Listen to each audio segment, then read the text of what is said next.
some time to look at questions 1 to 6.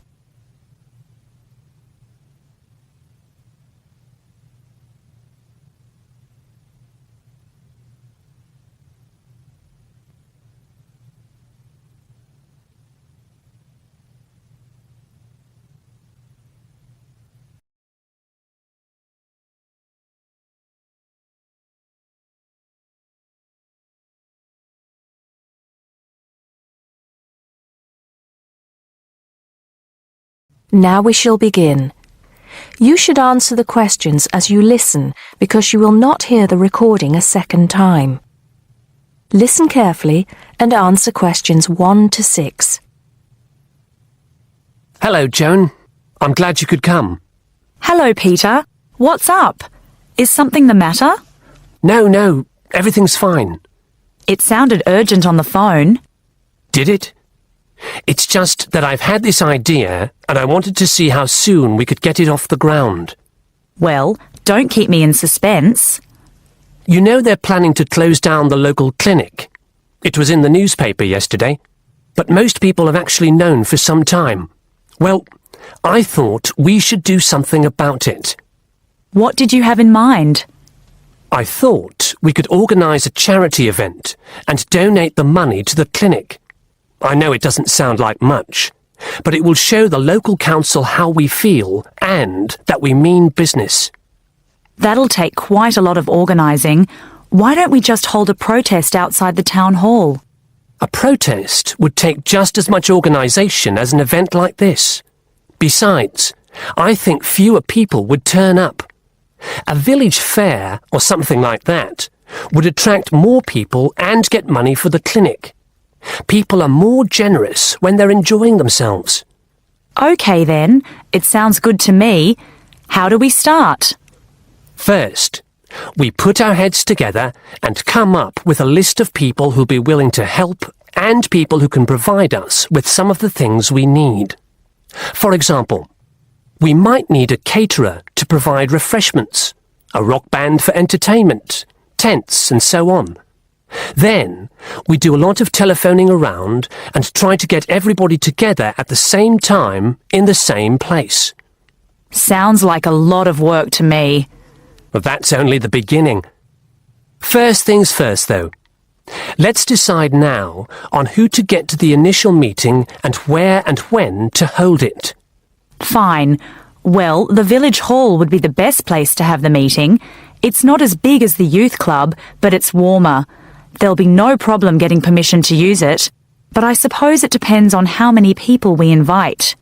We don't want too many, otherwise the meeting will go on too long and nothing will get decided. But the village hall is a good idea. It's more official than having it in someone's living room. How many? 6 or 8 people to start with? 10 at the most? OK, now we have to decide on a suitable day and time. Suitable to everybody, I mean. A Saturday or Sunday would seem to be the best choice because people aren't at work on those days. But they may not like the idea of giving up a part of their weekend for a meeting. Unless we persuade them it's for a good cause, or that it's to their advantage, and that it'll all be a lot of fun. We'll provide refreshments, of course. What if some don't want to give up their weekend? Then we'll give them an alternative. Say, one evening in the week after everybody's finished work.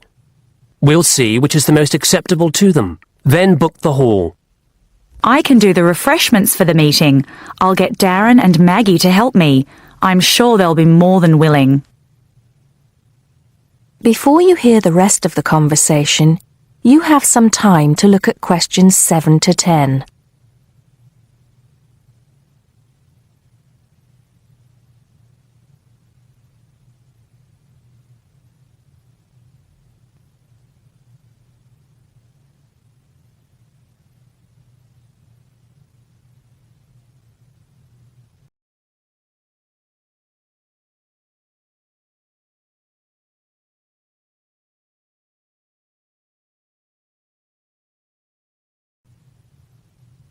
Now listen and answer questions 7 to 10. So, what's next on the agenda? A list of who we want at the meeting. Yes, of course. Obviously, we want someone from the clinic. I think Dr. Perkins would be best. He can tell us exactly what the financial situation is there. You know, how much money it takes to keep the place running, and how important it is for the community to have the clinic. The vicar too. He can rally lots of support. And Mr. Sims, our Member of Parliament. He is very busy, but I think I can persuade him to come, or get his wife to persuade him to come. I see her quite a lot socially. That's great. 2 other people I have in mind are Freddie Smith. The journalist? Yes. Well, he's the editor of the local paper now, and might be useful. He might let us advertise for free, and he'll know how to go about getting leaflets and posters printed.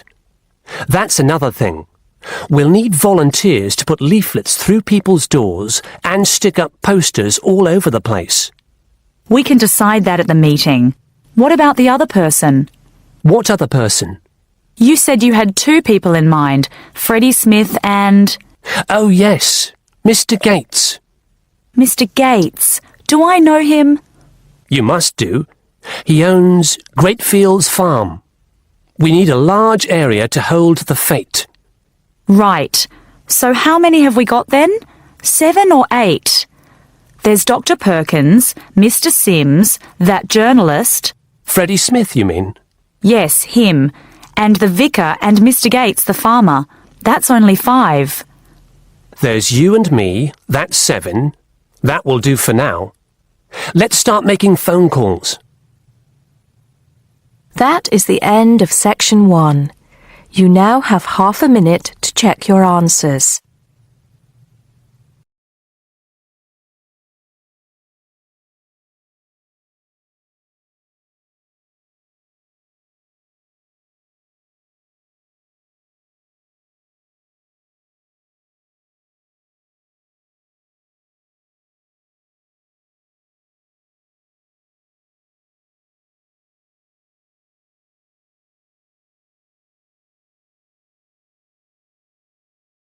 Now turns to Part 2. Part 2. You will hear a local radio program about cycling courses in London. First, you have some time to look at questions 11 to 14.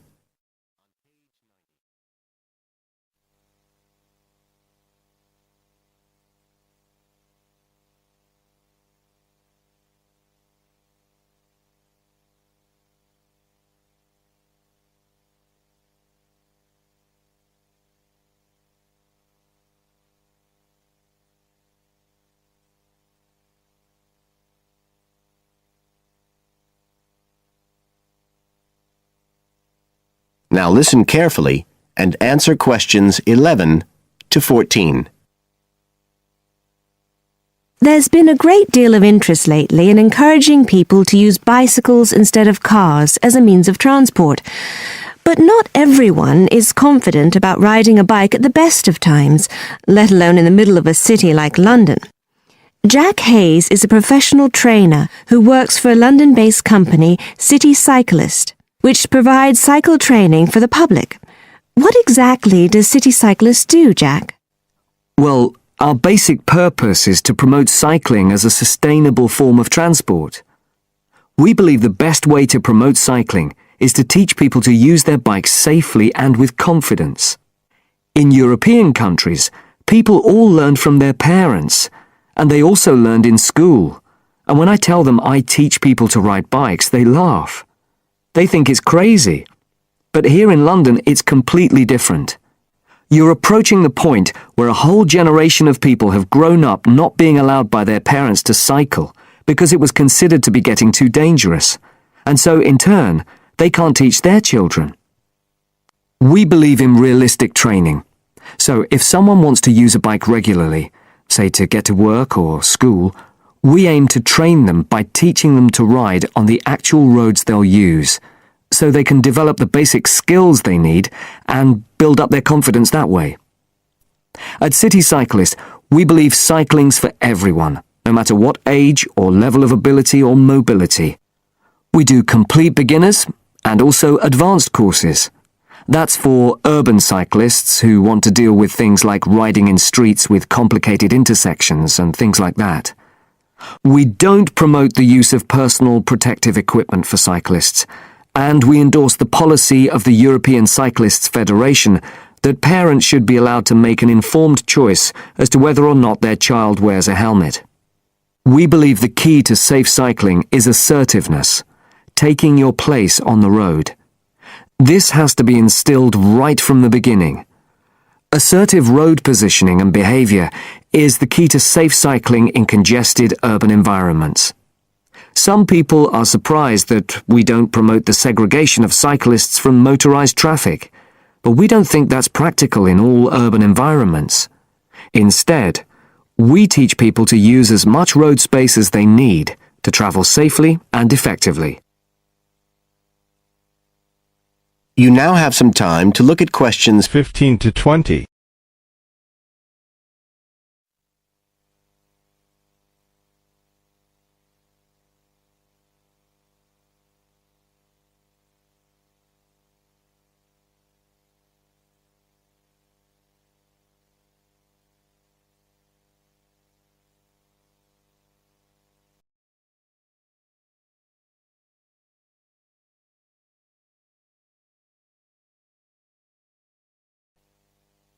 Now listen and answer questions 15 to 20. Now, as well as courses for individuals, City Cyclist provides a number of services for organisations.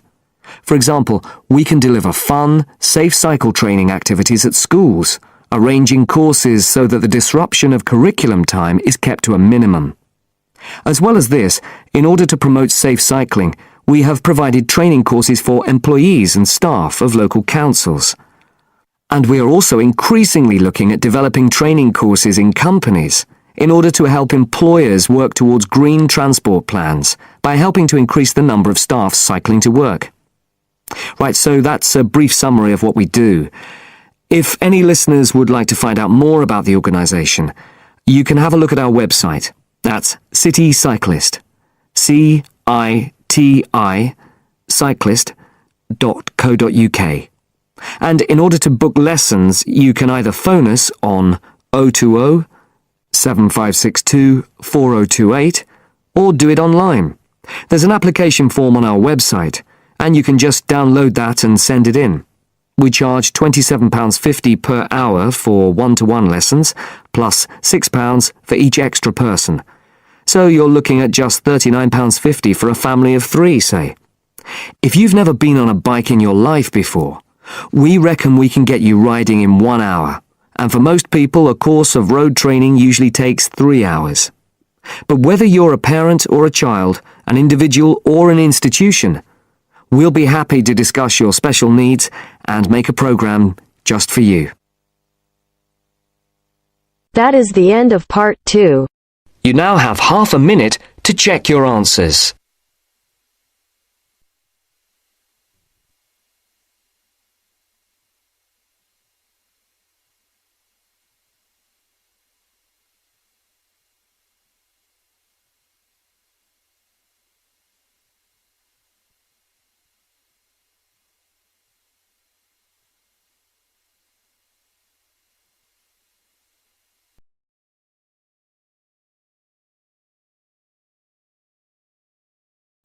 Now turns to part 3.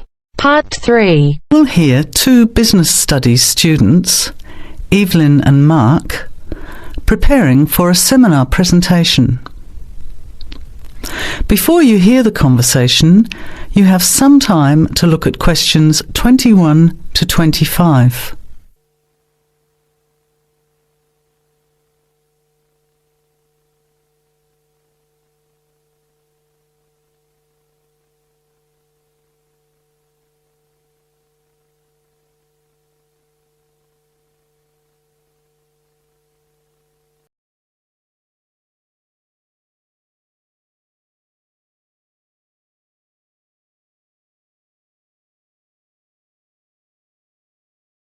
Now listen carefully and answer questions 21 to 25. Well, I think the marketing of food would be a good topic. I read a very interesting article the other day about the Canadian food market. I suppose everybody's interested in food, even if it's trying not to eat. Why Canada?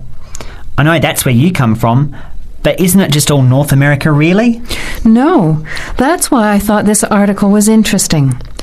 Although lots of US companies are well established in Canada, and vice versa, there are still subtle differences between the two markets. It says here, the Canadian market is definitely not a northern clone of the US. I like that. And it says that if you understand these differences, it can have a big impact on successful food marketing. So I know that Canada has a big French-speaking population in Quebec. Is this what they're referring to? Not only French and English speakers, there are many different ethnic groups in Canada. It's really quite multicultural. For example, Toronto has large Asian and Italian populations, and Vancouver's got a large Asian population too. And because Canada's population is small, these groups make quite an impact, introducing new styles of cooking. So you can see lots of unfamiliar vegetables and things in the markets, and new restaurants are opening every day. It's great if you love trying out new foods, as many people do. Which kinds of food are becoming popular? Well, some Asian food, I'd say, has been popular for quite a while, like Chinese. But now, Southeast Asian restaurants are becoming very fashionable. Then there's Mediterranean, of course, such as Greek, Italian, and so on. But Caribbean and Mexican food is really taking off among young people these days. So are the supermarkets starting to stock the ingredients that are needed to prepare these foods at home? You know, all those unusual condiments and sauces. Yes, that's right. It's quite interesting going to the supermarket, isn't it? And noticing how they're introducing sections for foods of different nationalities. You can buy quite exotic products locally these days. The article mentioned that 80% of the Canadian retail market is controlled by 8 major national supermarket chains, so that when they introduce changes, they can happen quite rapidly. Okay, well, how are we going to organise this seminar then? I made some notes on the trends in the Canadian market, about changing tastes, and also patterns for where food is consumed. I thought maybe we could summarize it into a chart or table, and maybe use the overhead projector to present it. Good idea. Maybe I could have a look for similar trends and tastes in Australia and the UK for comparison. Let's have a look at what you found. Before the conversation continues, you have some time to look at questions 26 to 30.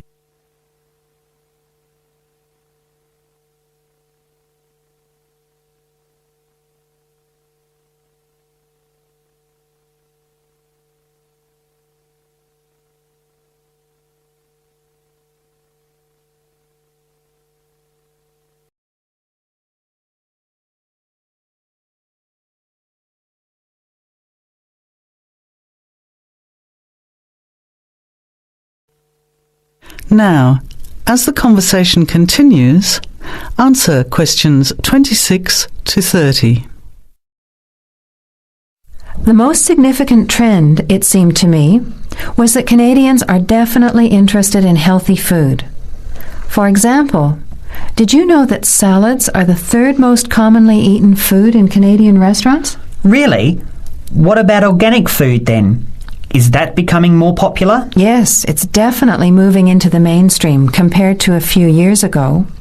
And a recent survey showed that 4 out of 5 shoppers said that they check the fat and nutritional information on the packet when they're deciding what to buy. What other trends did you find out? There's one change I noticed straight away when I was home last year in the meat department. You know, here the meat packaging says rump steak or 4-quarter chops and so on. Well, they discovered that most consumers these days didn't know what to do with these roasts and rounds and ribs. So the government approved a new naming system for cuts of meat, which is related to the required cooking technique. What a good idea. I've never really understood the difference between sirloin, rump, round and all those names. So how many new categories are there? 8. There are 3 kinds of steak, for grilling, for marinating, and for simmering. And then there's what they call quick-serve beef, for stir-fries, I suppose.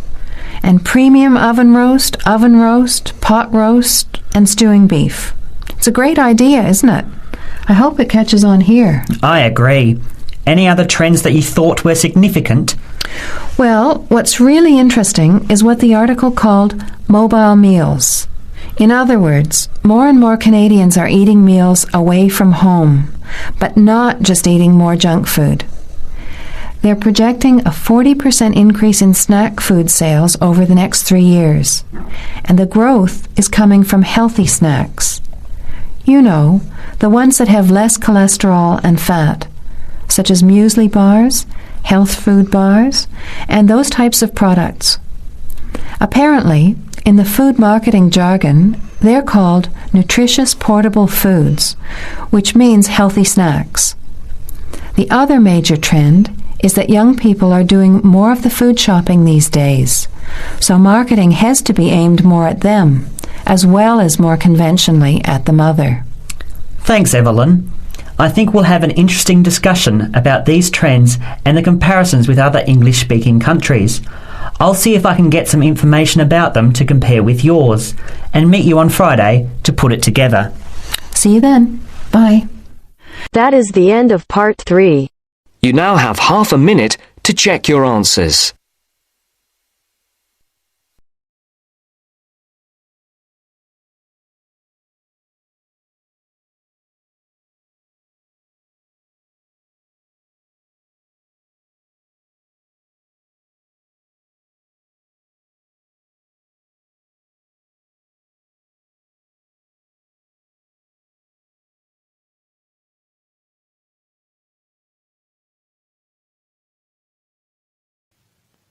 Now turn to Section 4.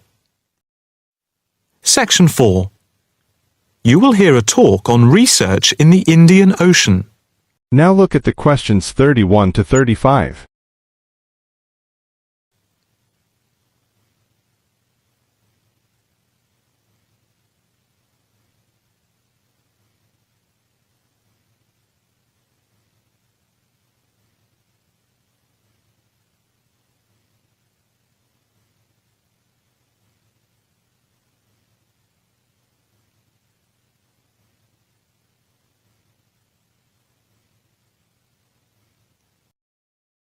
Now you have some time to look at questions 31 to 35. In this, the first lecture in our series on the changing face of the oceans of the world, we are going to look at the Indian Ocean, into which the Oceanography Department at the Institute here in Australia has been doing pioneering research over the past 5 years. Let us start with some facts about the Indian Ocean, to give you an idea of the scope and complexity of the enterprise we have undertaken.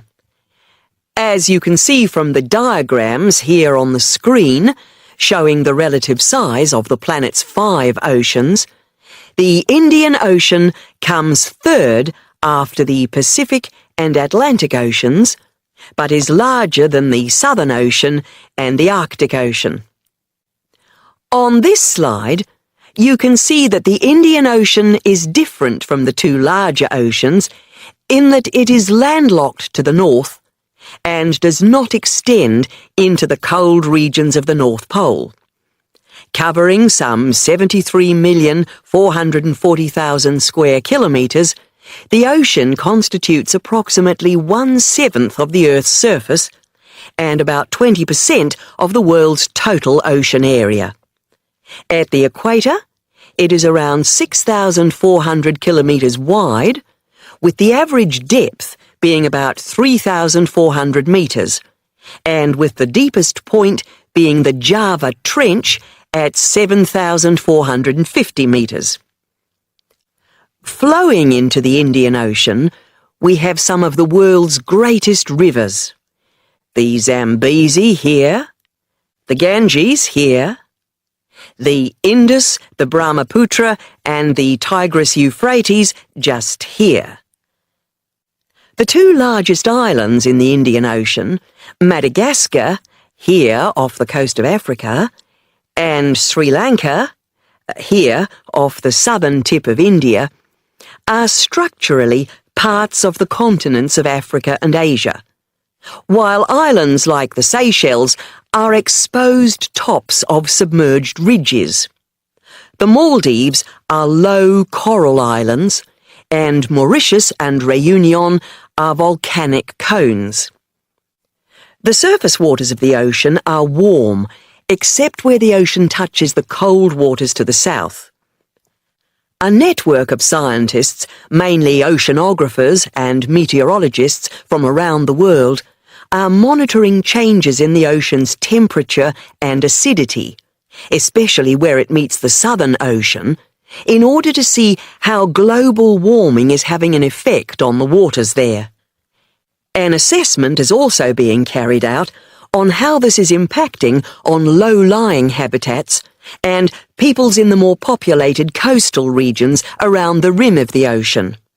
In the warmer north, islands are vulnerable to even the subtlest changes in sea levels and tides, so they are being closely watched. Moreover, a close eye is being kept on wind changes, especially alterations to the monsoon rains, typhoons, cyclones, and any other natural phenomena. Now you have some time to look at questions 36 to 40.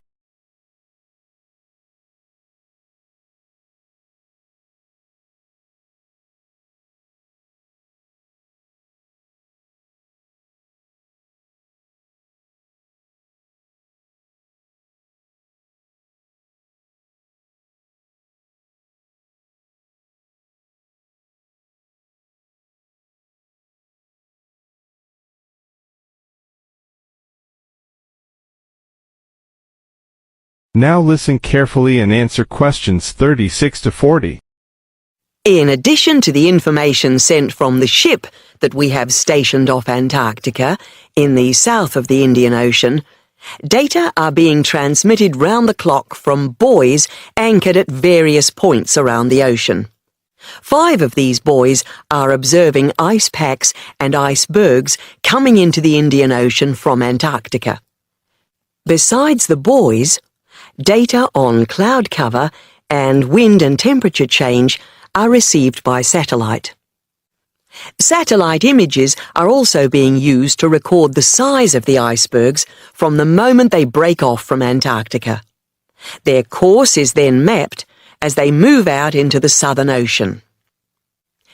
Here at the Institute, the raw data from the various sources are received and the information is then constantly processed by a bank of computers. Once the data have been collated, the next step in the process is the analysis by experts here and at centres around the world, looking for even the slightest shift in patterns of temperature, wind, and sea levels. In the light of the fact that this is a global enterprise, the Institute is staffed 24 hours a day with researchers working in shifts, and we are in constant contact with centres all around the world. In total, 900 experts from around the globe are involved in the programme. The work at the Institute is now into the 5th year of a 10-year data collection, which began in 2003. The analysis of the 5 years to 2008 will be published early in 2009. However, changes in patterns are already being noticed since the data have been gathered. That is the end of section 4. You now have half a minute to check your answers.